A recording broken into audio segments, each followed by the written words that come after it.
Film dimulai dengan pengenalan terhadap seorang ketua teroris bernama Doiren yang tengah merencanakan sebuah pengeboman di dekat toko buku untuk mengincar dua orang pejabat. Namun saat yang sama seorang guru beserta beberapa murid melewati lokasi itu, yang akhirnya membuat mereka menjadi korban dalam insiden tragis tersebut.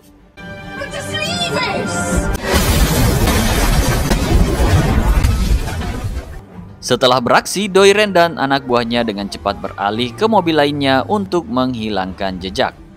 Dengan keahlian yang dimilikinya, mereka kemudian memutuskan untuk menghilang jauh ke pinggiran kota hingga keadaan kembali tenang.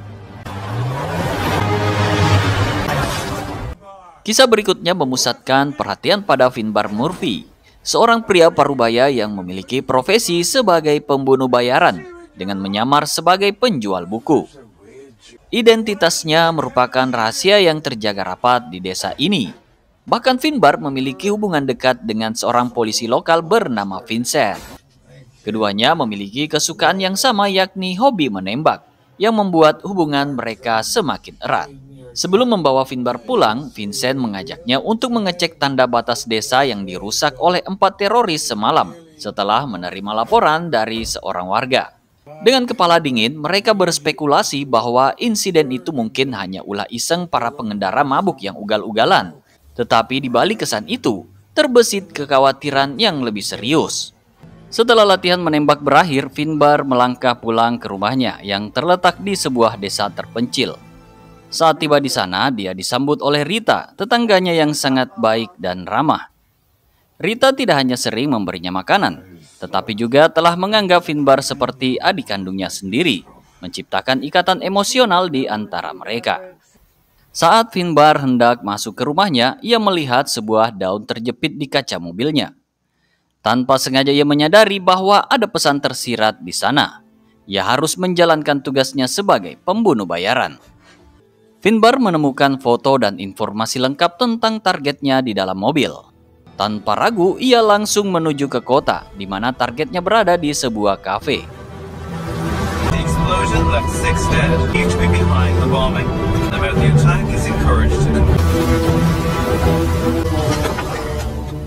Setelah tiba di kafe, Finbar mulai mengawasi targetnya dengan cermat. Barb McInnes yang dulunya seorang gangster dan kini menyanyikan lagu-lagu rohani di sana.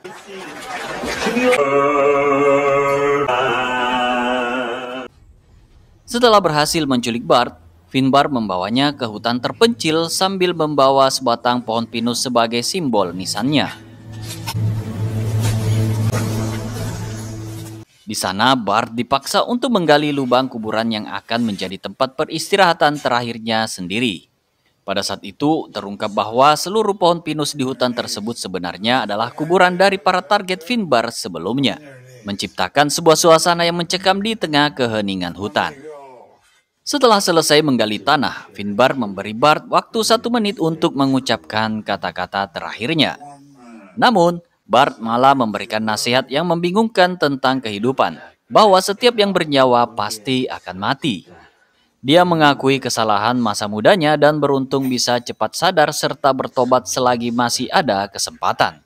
Dengan nada mengingatkan, Bart menyampaikan bahwa suka atau tidak mereka semua akan berakhir di dalam tanah sama seperti dirinya. Meskipun hati Finbar tersentak oleh kata-kata itu, pada akhirnya dia tetap menjalankan tugasnya dengan menyelesaikan Bart.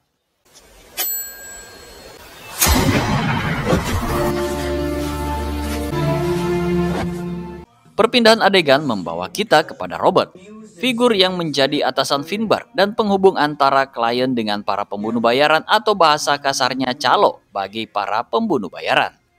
Saat itu, Robert sedang memberikan tugas kepada Kevin, seorang pembunuh bayaran junior.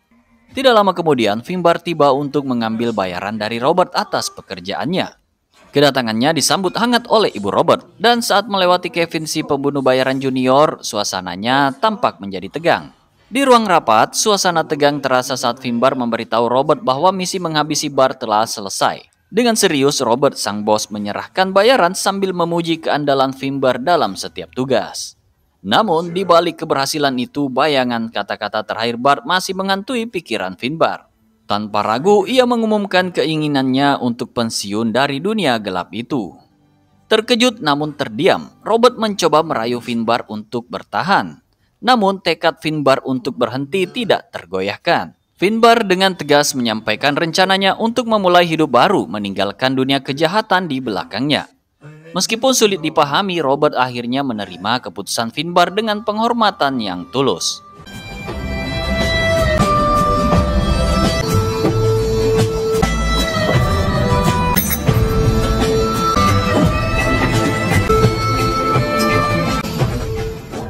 Di rumahnya, Finbar memiliki kucing jantan yang setia menemani hari-harinya. Setelah membersihkan ladang di sekitar rumah, Finbar segera berbelanja benih tanaman untuk menanam. Namun mengingat kurangnya pengalaman dalam berkebun, ia memutuskan untuk singgah ke rumah Rita. Saat mereka menikmati makan malam bersama, Rita penasaran tentang Margaret, istrinya yang telah tiada. Dengan nada yang penuh kerendahan hati, Finbar menceritakan bahwa Margaret terlalu baik baginya, mirip dengan kebaikan yang selalu dimiliki Rita. Di pagi berikutnya, Finbar secara tak terduga berpapasan dengan Maya, seorang bocil pemancing dari desa tetangga. Saat mereka berbincang, Maya tanpa sengaja menjatuhkan kotak makanannya yang membuatnya panik. Finbar yang melihat lebam di leher Maya tersentuh dan mengunjungi ibunya, Sinead, yang bekerja di sebuah kafe. Ketika malam tiba di kafe itu, Finbar dengan jujur mengakui kepada Sinead tentang insiden kotak makanan Maya, memohon maaf dan berjanji untuk menggantinya esok hari. Meskipun merasa curiga akan situasi Maya di rumah, Finbar memilih untuk menyimpan keraguannya.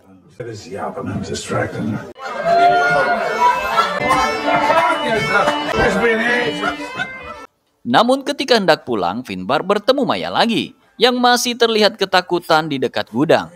Dengan penuh perhatian, Finbar meyakinkan Maya bahwa ia sudah memberitahu ibunya tentang kejadian itu sebelum mengantarnya pulang.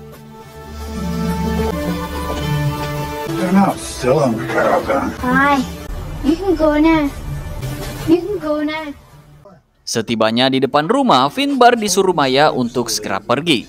Tampaknya Maya sedang menyimpan sesuatu. Namun tiba-tiba muncul seorang pria, Curtis namanya, salah satu pelaku teror bom sebelumnya. Curtis mengklaim sebagai pamannya Maya, tetapi Maya dengan tegas membantahnya, terutama ketika Curtis mulai berbicara dengan nada kasar. Ini menjelaskan mengapa Maya terlihat begitu ketakutan saat Finbar datang, karena kotak makanan sebenarnya ditujukan untuk Curtis. Curtis selalu membawa sisa makanan tersebut kepada 3 temannya, Doiren, Conan, dan Siamus. Ia adalah adik dari Doiren, sang ketua teroris yang melancarkan serangan bom sebelumnya. Saat ini, Doiren dan anak buahnya bersembunyi di gudang belakang rumah Maya. Keesokan harinya, Finbar mendatangi rumah Sinead, membawa sekotak makan siang sebagai permintaan maaf atas insiden sebelumnya. Namun, sebenarnya Finbar kembali ke rumah Maya untuk menyelidiki apakah Maya menjadi korban KDRT. Saat melihat Maya yang sedang merenung, Finbar mendekat dan memulai percakapan. Maya memberitahukan sebuah peluru kepada Finbar, dan saat Finbar memegangnya, ia melihat bekas lebam di tangan Maya. Finbar bertanya kepada Maya apakah peluru itu dari pamannya, tetapi Maya hanya menjawab bahwa Curtis bukanlah pamannya. Finbar kemudian mengubah pertanyaannya, apakah ia pernah mengalami perlakuan kasar di rumahnya. Meskipun Maya tidak memberikan jawaban langsung, dia memberikan isyarat bahwa memang ada kejadian di rumah yang dimaksud oleh Finbar. Dengan demikian, Finbar menyadari bahwa selama ini yang berbuat kasar terhadap Maya adalah Curtis. Tiba-tiba, Curtis muncul dengan marah melihat keberadaan Finbar di sana. Ia menuntut kotak makanan yang dibawa oleh Finbar. Sinead dengan cepat memberikannya dan menyuruh Curtis untuk segera pergi.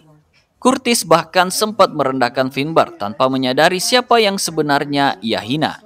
Sinead kemudian menceritakan kepada Finbar bahwa ia terpaksa menampung Curtis karena Curtis adalah adik ipar dari mendiang suaminya. Di siang harinya, Finbar pergi ke kediaman Robert dengan membawa peluru yang Maya berikan. Di sana, Finbar menunjukkan peluru tersebut kepada Robert dan meminta untuk menyewa Kevin agar membunuh Curtis.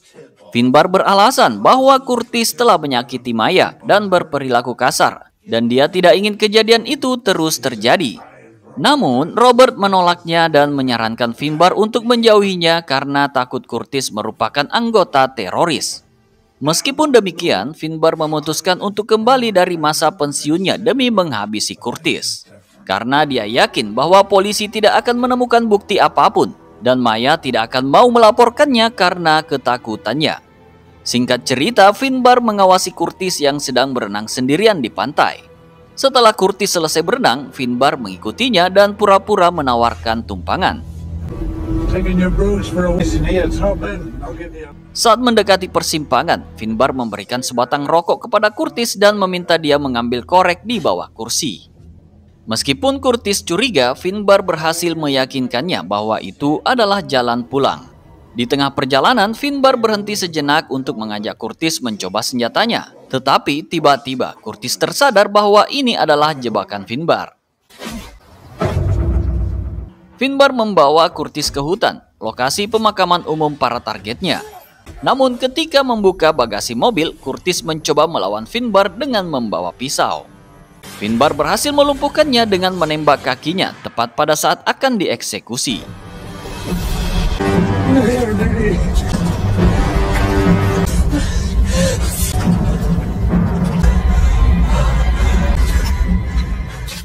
Curtis kembali memberikan perlawanan hampir melukai Finbar, tetapi Kevin datang tepat waktu untuk menyelamatkannya. Mereka kemudian membawa mayat Curtis ke hutan pinus untuk menguburnya.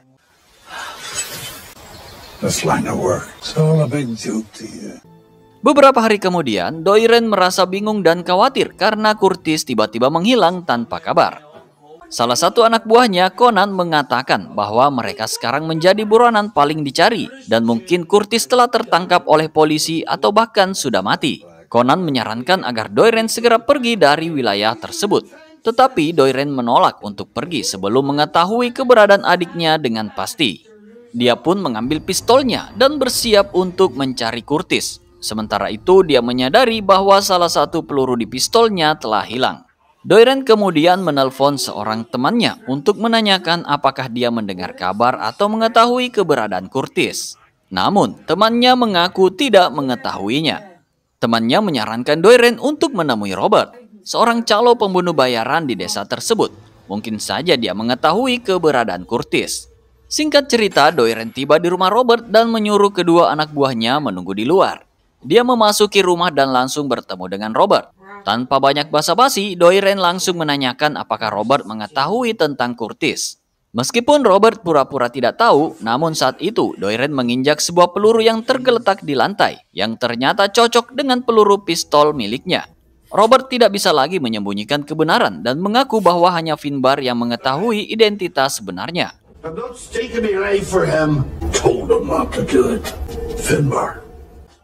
Namun, dia bersikeras bahwa dia tidak terlibat dalam urusan itu. Mendengar penjelasan itu, Doiren menghargai kejujuran Robert. Namun, tiba-tiba di belakang itu, ibu Robert terkejut mendengar suara tembakan dari ruang kerja Robert.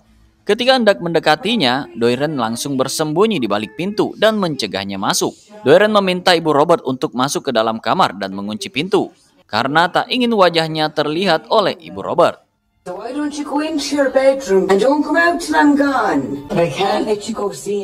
Setelah itu, Doiren dan para anak buahnya pergi dengan membawa semua uang yang ada di laci kerja Robert. Sejam kemudian, Kevin datang ke rumah Finbar dengan berita bahwa Robert baru saja dibunuh oleh seseorang. Mendengar kabar itu, Finbar dan Kevin segera menuju kediaman Robert. Tiba di sana, Finbar langsung bertanya kepada ibu Robert tentang kejadian sebenarnya. Ibu Robert mengaku bahwa dia tidak melihat wajah pelakunya. Tetapi dia mendengar bahwa pelakunya adalah seorang wanita yang mencari pria bernama Curtis. Saat itulah Finbar menyadari bahwa dirinya pasti menjadi target selanjutnya, karena jelas mereka akan membalas dendam atas kematian Curtis.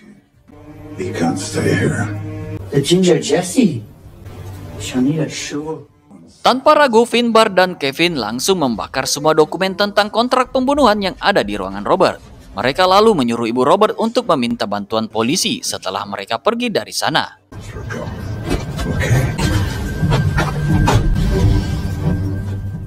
Saat yang sama, Doiren dan kedua anak buahnya mendatangi penjual bibit tanaman untuk mencari tahu alamat Finbar. Doiren mengutus salah satu anak buahnya untuk masuk ke dalam toko dan berpura-pura menjadi keponakan Finbar yang tinggal di kota. Dengan kecerdasannya, anak buah tersebut meyakinkan penjual bibit untuk memberikan alamat Finbar tanpa ragu. Sementara itu, mereka berhasil masuk ke dalam rumah Finbar, di mana Doiren melihat foto masa lalu Finbar yang mengungkapkan bahwa dia adalah mantan kolonel angkatan darat.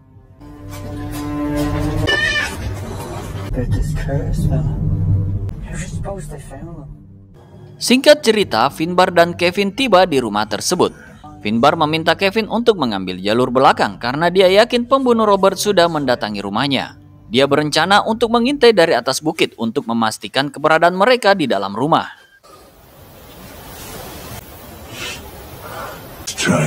Long ago, the war had turned me into somebody. When I came home and learned something spooky, well, that's me unemployed. Then he's not here. Doiren dan anak buahnya mulai kesal karena Finbar tak kunjung pulang setelah menunggu semalaman. Untuk memancingnya keluar, mereka merusak kaca mobil Finbar. Rita yang mendengarnya mendekati Doiren untuk menanyakan maksud kedatangan mereka. Kevin yang khawatir mereka akan menyakiti Rita hendak menembak Doiren. Tetapi Finbar melarangnya karena takut itu malah akan membuat Doiren semakin marah dan membahayakan Rita.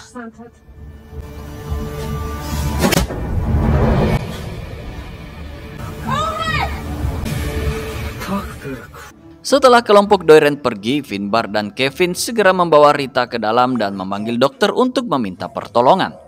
Mereka kemudian bersembunyi sementara di rumah Kevin. Di sana, Finbar melihat sisa-sisa berita teror bom yang dia lihat sebelumnya melalui koran yang sudah dibakar Kevin. Penasaran dengan kejadian itu, Finbar mencari tahu lebih lanjut dan menemukan bahwa mereka bertiga menjadi tersangka dalam kasus tersebut.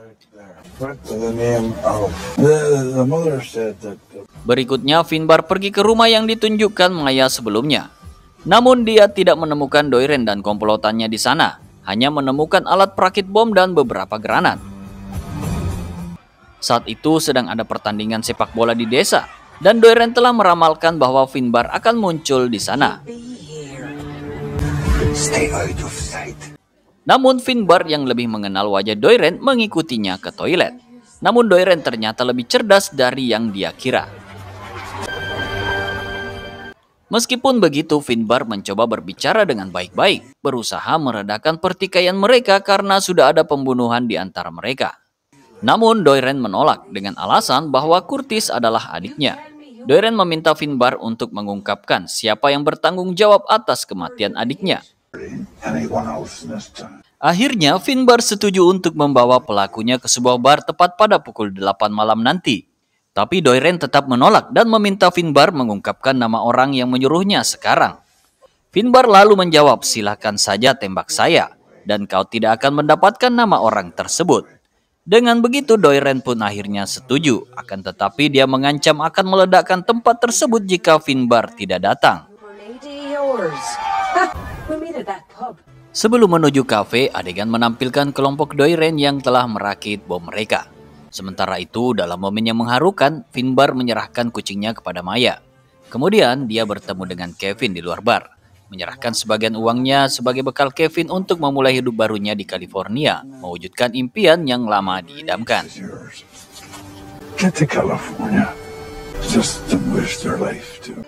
Puncak ketegangan terjadi saat Finbar melangkah masuk ke dalam bar, diikuti oleh kedatangan Vincent yang memperhatikan dengan seksama.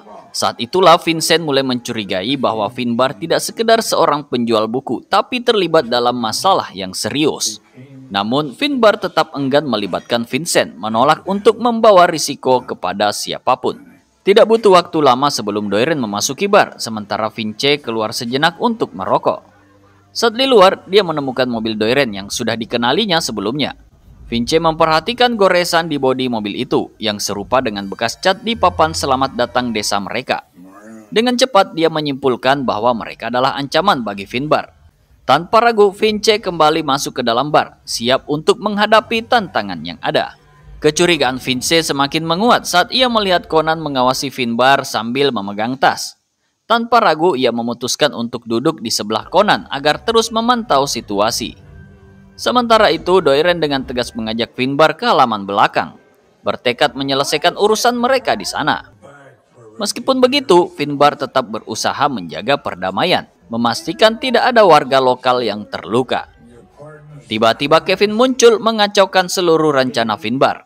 Doiren langsung menegurnya, ingin tahu apakah dia orang yang membunuh adiknya. Dengan nada mengejek, Kevin mengakui perbuatannya. Ia mencoba merayu Doiren, mengajaknya ke halaman belakang agar bisa berbicara lebih dekat. Namun tiba-tiba adegan berlangsung seru, terjadi tembak-menembak di dalam bar. Warga yang tidak terlibat segera melarikan diri. Vince berhasil mengambil tas yang berisi bom dan membawanya keluar. Tapi rekan Doiren keluar dari mobil dan menyerang Vince.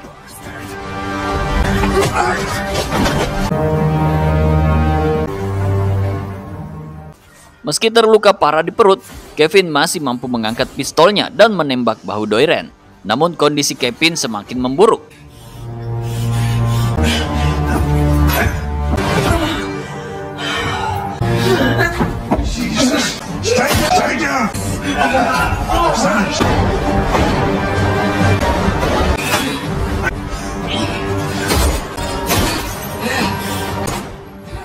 Finbar terlibat dalam baku tembak dan satu peluru tepat mengenai sasaran. Salah satu rekan Doiren yang berada di luar berhasil mengaktifkan bom saat hendak melemparkannya ke dalam bar. Tetapi Finbar berhasil menembaknya sebelum bom meledak.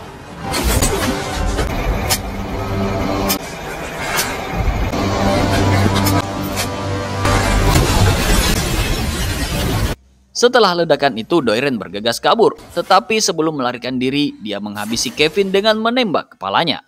Ketika Finbar hendak mengejar Doiren, ternyata Conan, salah satu anak buah Doiren, masih hidup dan mereka terlibat dalam perkelahian sengit.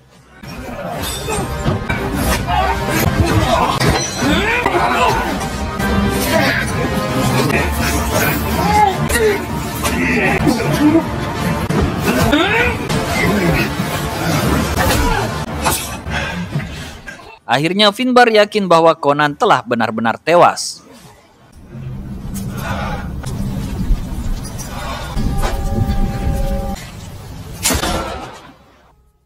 Dia keluar dan mengikuti Doiren, mengambil senapannya di mobil dan bertemu dengan Vincent. Finbar.